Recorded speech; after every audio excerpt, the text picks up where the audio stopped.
Tenemos información de última hora. En este momento se lleva a cabo una conferencia de prensa por parte del Ministerio de Salud en Guatemala relacionado con el tema de COVID-19 en nuestro país, ya que le hemos venido informando a lo largo de estos días de las variantes que se han presentado en el país y del incremento de casos que hay en Guatemala. De hecho, el día de ayer se anunciaba alerta roja para toda la red hospitalaria. Es por eso que el ministerio se ha pronunciado en esta mañana y están en este momento en la conferencia. El viceministro, el doctor Francisco Coma, precisamente nos habla al respecto de cómo está la situación del COVID en Guatemala. Lo escuchamos. Doctor, buenas tardes. Muy buenas tardes, señores periodistas, pueblo de Guatemala, gracias por su atención. Realmente esta conferencia es muy importante, dado que, como ustedes pudieron observar en los datos epidemiológicos que nos presentó la doctora Lorena Govern, hay una evidencia clara del crecimiento desmedido en el número de casos positivos detectados y recordarles siempre que de este total de casos positivos, va a haber un porcentaje de población significativo que puede llegar a ser hospitalizado. Desgraciadamente, de ese porcentaje de pacientes que llegan a los hospitales, va a haber también un porcentaje del 3% como mínimo de pacientes que pueden convertirse en pacientes gravemente enfermos. La situación en este momento a nivel de la red hospitalaria, esta es una gráfica básicamente que lo que quiere representar, aquí lo importante no es señalar en sí el dinero, pero es que vean la tendencia de cómo se está comportando el número de casos graves. Más sin embargo, sí es importante que el pueblo de Guatemala sepa y todos sepamos que el manejo de un paciente gravemente enfermo tiene un impacto directo desde el punto de vista de presupuesto. El costeo aproximado de un paciente gravemente enfermo por día puede llegar a ser hasta de 30,000 quetzales. Y el promedio de estancia hospitalaria de nuestros pacientes puede ser de 10 a 11 días. Entonces, aquí vemos que hasta la fecha, solo en el manejo de pacientes graves en los primeros 6 meses del año, se ha hecho una erogación para el cuidado de la población de 1.792.350 millones de quetzales. Luego también, evidentemente, el costo del paciente moderado, es importante conocerlo y lo ponemos sobre la mesa porque es importante también tener conciencia de que todos los pacientes, desde el Ministerio y desde el Gobierno, se hace un máximo esfuerzo para poder brindarles el mejor nivel de cuidados. Siguiente, por favor. En general, la red nacional de hospitales y hospitales temporales en pacientes, en camas de pacientes gravemente enfermos, tienen un porcentaje de ocupación del 77%, más en los pacientes moderados de un 48%. Me quiero detener un momento aquí a hacer una reflexión. El comportamiento en este tipo de pacientes o en los pacientes moderados o graves, si ustedes ven la curva, tiende a subir y a bajar. Aquí hay que recalcar dos aspectos fundamentales. Los pacientes en general que están llegando a los hospitales en este momento, los están llegando en condiciones muy graves. Por alguna razón notamos un comportamiento diferente, de acuerdo a lo que se nos reporta por parte de los directores, de pacientes que llegan en condiciones muy complicadas ya y por eso que se acompaña en el crecimiento en el número de fallecimientos. Siguiente, por favor. Esto es muy importante. Recordemos que hemos tratado de que los hospitales de la red nacional permanecieran en un proceso de atención de las otras patologías comunes. Y hemos encontrado lo siguiente. Tenemos un país que prácticamente está operando en la normalidad y por lo tanto estamos conviviendo con dos situaciones específicas. Primero, la pandemia, pero acompañado de esto vienen todos los pacientes derivados de accidentes de tránsito, de hechos de violencia, desgraciadamente muchos accidentes de motocicleta, y estos pacientes también están ingresando a los hospitales al mismo tiempo que estamos conviviendo en la pandemia. Se han hecho esfuerzos a lo largo de estos últimos 3 meses por incrementar el número de camas y lo hemos conseguido. Más sin embargo, recordemos que este tema no es el número de camas o el equipo con el que se cuenta.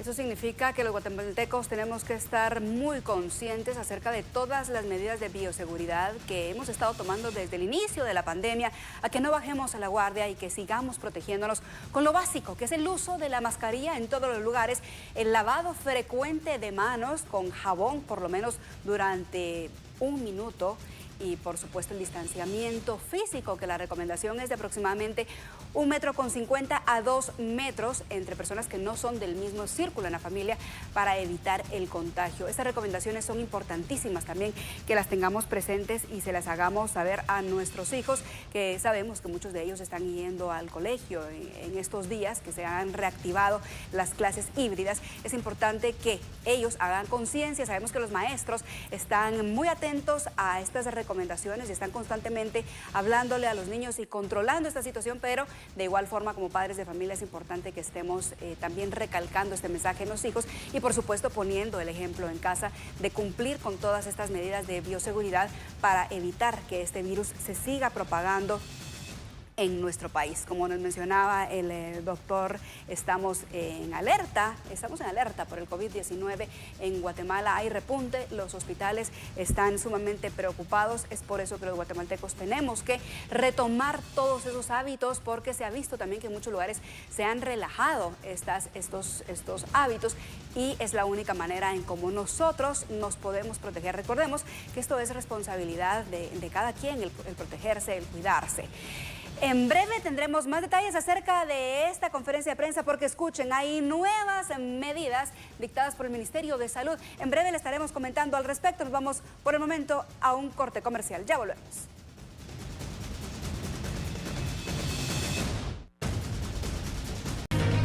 Estamos de regreso con información de última hora. Tal como se lo adelantábamos previo al corte comercial, el Ministerio de Salud anuncia nuevas medidas para entrar en vigencia a partir de las próximas horas en todo el territorio nacional, tomando en cuenta el semáforo epidemiológico. A continuación, le informamos al respecto.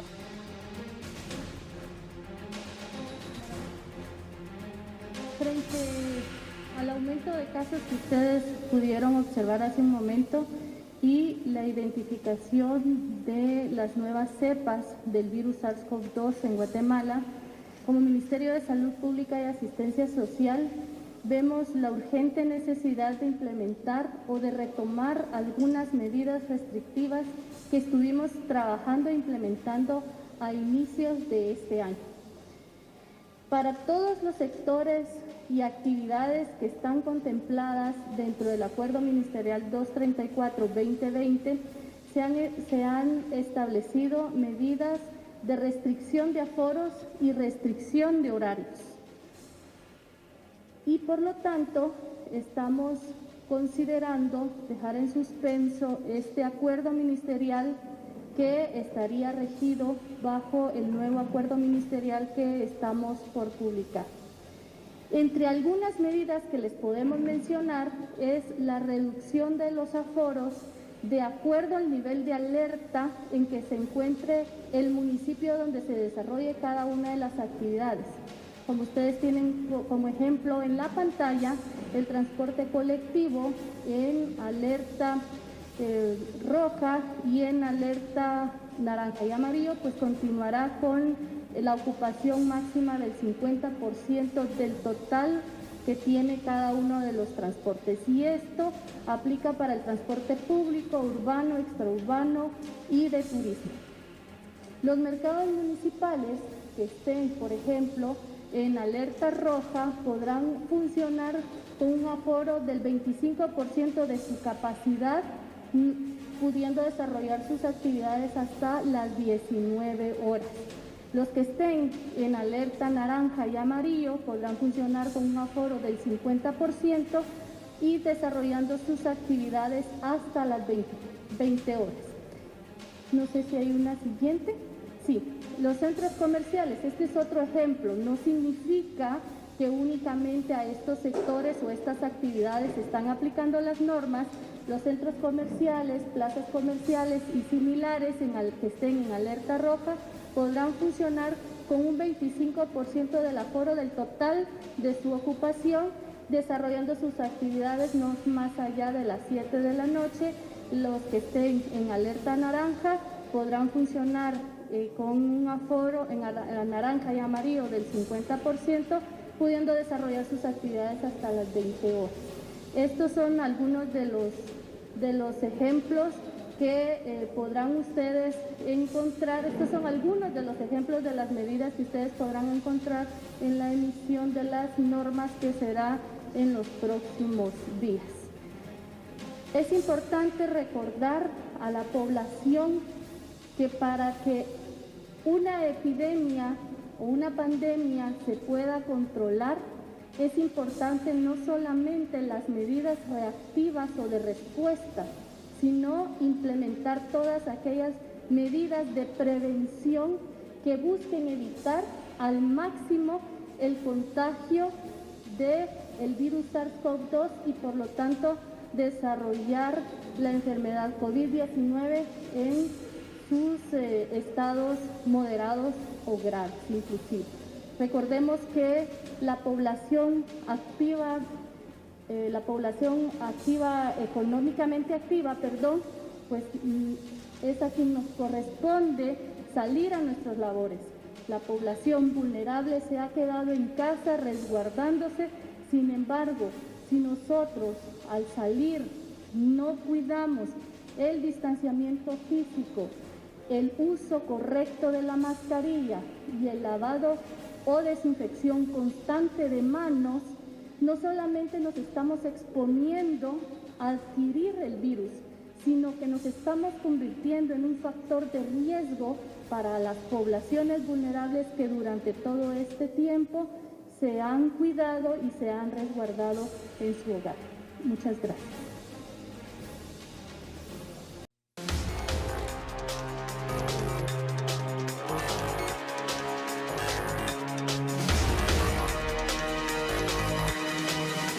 Estamos de regreso con más información de carácter nacional. Pasamos ahora a la situación del clima en nuestro país, porque 5 son los departamentos más afectados por las lluvias de la semana, que dejan al menos 3 personas fallecidas. Con los datos de Conred nos informa a continuación nuestro compañero Alfredo Mendoza. Adelante. Las consecuencias que han tenido las lluvias de invierno que han afectado regiones del país en las últimas horas. Tenemos conocimiento que 5 departamentos han sido los más afectados y estamos hablando de alrededor de 28.000 damnificados. Hemos tenido reportes de problemas de fuertes vientos, caída de algunos árboles, derrumbes, deslizamientos. Han sido 5 departamentos: Petén, Suchitepeques, Guatemala, Jalapa y el departamento de Quiché. También el dato de 9 viviendas con daños, de acuerdo con la evaluación de daños y análisis de necesidades que se han realizado por parte de las autoridades a nivel local. Hay que tomar en cuenta que en muchas ocasiones, en horas de la tarde principalmente, al tener el registro de lluvias, está acompañándose también de fuertes vientos y esto puede generar daños tanto en viviendas, caída de árboles, caída de algunas vallas publicitarias. Debemos de considerar todas estas condiciones que se pueden presentar y en algunos sectores, como ayer teníamos reportes también en el municipio de Misco,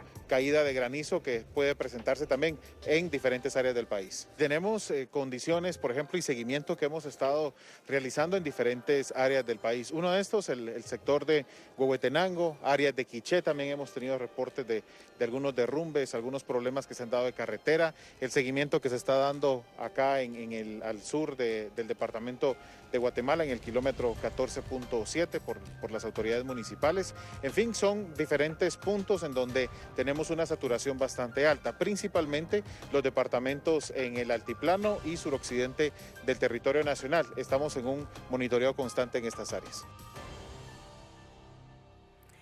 Y en el departamento de Izabal todavía tienen las secuelas de ETA e IOTA y ya temen que este invierno se vuelvan a ver afectados. Nuestro compañero Marvin García viajó a Izabal y a continuación nos tiene un reporte. Adelante. Les saludamos desde la comunidad Playitas, acá en Morales, Izabal, llevándole con estas imágenes que usted lleva del dragado de este río que nace en Honduras y que hace precisamente 8 meses, cuando pasábamos nosotros acá en este sector, precisamente donde yo me encuentro, nos quedamos incomunicados para las tormentas de Eta y Iota. Acá, en este sector, usted lo va a llevar. En este punto, uno de los 3 puentes que no pudimos pasar y colapsaron. Donde ustedes se recuerdan, compañeros, donde un tractor quedó acá, totalmente al borde de caer a este río que podemos observar y que aún continúan con las reparaciones de este sector. Estamos aquí en lo que es el puente de Playitas. Entonces, como ustedes pueden ver imágenes, nos preocupa porque el día de ayer ya habían imágenes sobre el desbordamiento ya del río Motagua, las primeras llenas que aún todavía no se han dado en la región, pero parte de Chiquimula, Zacapa ya hay movimientos de agua. Y uno de los temas más importantes es que las comunidades están preocupadas porque a tantos meses nuestros ríos están colapsados, no se han drenado y con poquita agua consideramos que va a ser un momento bastante difícil quizás cuando entre el invierno. Todo depende pues de la mano de Dios, cómo se manifieste, pero el invierno es invierno. Y me preocupa lo que es Aldea Crixarco, Siux, Suiche Quebradas, en especial también para Aldea Cebol, Arapao Viejo, Chayén, Parcelas, Los Chocos, que sus ríos están soterrados, necesitan dragado y porque sabemos que el invierno se acerca y esto es latente, pasar noches en desvelo, pasar quizás incomunicados nuevamente, pues es parte de lo que se previene o se imagina uno pues que va a pasar. Es difícil esto, se van a perder cultivos como el maíz, los pequeños empresarios con banano, plátano, todo eso que nos afecta al sector. Por parte del INSIFUME pronostica que para el próximo 10 de julio ingresará una canícula prolongada para pausar el invierno. Es Mabel Saucedo quien nos informa al respecto. Adelante, compañera. Como habíamos indicado, en las últimas 24 horas se presentaron lluvias importantes en los departamentos de oriente del país y de regiones del sur al centro del país. Para este fin de semana esperamos que las lluvias continúen, especialmente en horas de la tarde y noche. No tenemos por el momento amenaza de tormenta tropical, sin embargo tenemos una zona de inestabilidad en el Pacífico que está favoreciendo a que las lluvias continúen, asimismo el paso de ondas del este. Es muy importante tomar en cuenta, como usted bien lo dijo, la canícula es una disminución en lluvias que se presenta en el mes de julio, del 10 al 20 de julio. Sin embargo, hemos venido informando que no hay condiciones que favorezcan a que esta canícula sea prolongada y esta se va a presentar, pero va a ser interrumpida por periodos lluviosos por lo menos a cada 3 o 5 días. De acuerdo a los estudios que nosotros hemos realizado, la canícula afecta más en los departamentos de oriente del país y lo que es el litoral pacífico.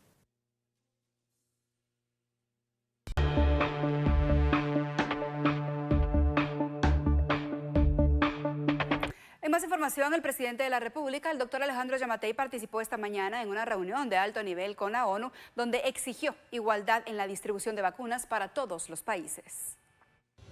Agradecemos los esfuerzos realizados para el punto focal para los países de ingresos medianos.